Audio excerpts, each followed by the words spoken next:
Nous sommes tous nés d'amour dans de vieux pays où seuls de vieux, de très vieux singes vacillent. Aux commandes de nos libertés, aux manettes de nos intégrités. Alors tapons-nous sur le nez.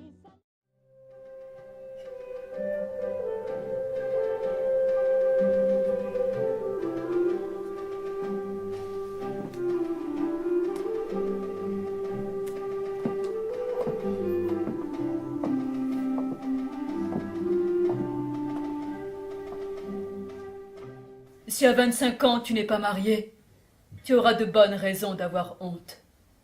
Si tu ris, tu ne seras pas distingué. Si ton visage exprime un sentiment, tu es vulgaire. Si un garçon t'embrasse sur la joue en public, tu es une putain. Si tu mentionnes l'existence d'un poil sur ton corps, tu es immonde. Si tu as du plaisir à manger, tu es une vache. Si tu as du plaisir à dormir, tu es une truie, etc.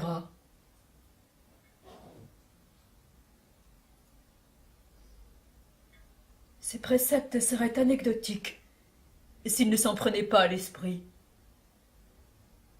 Car en fin de compte, ce qui est asséné à la nippone, à travers ces dogmes incongrus, c'est qu'il ne faut rien espérer de beau.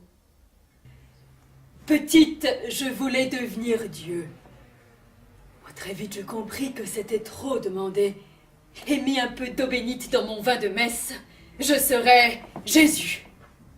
Oh, j'eus rapidement conscience de mon excès d'ambition et acceptai de faire martyr quand je serai grande. Bon, adulte, je me résolus à être moins mégalomane et à travailler comme interprète dans une société japonaise.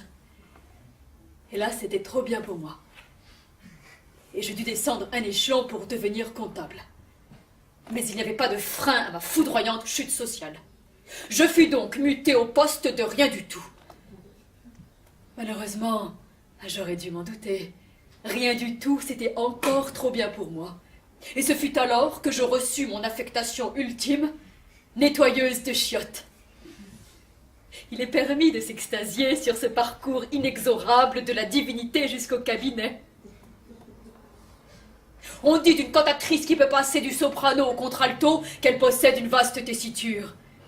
Eh bien, je me permets de souligner l'extraordinaire tessiture de mes talents, capable de chanter sur tous les registres, tant celui de Dieu que de Madame Pipi.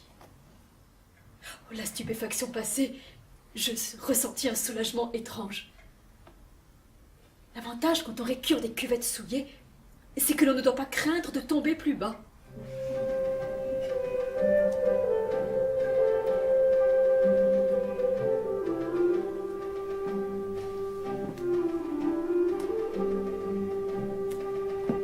Fubuki, elle, n'était ni diable, ni Dieu.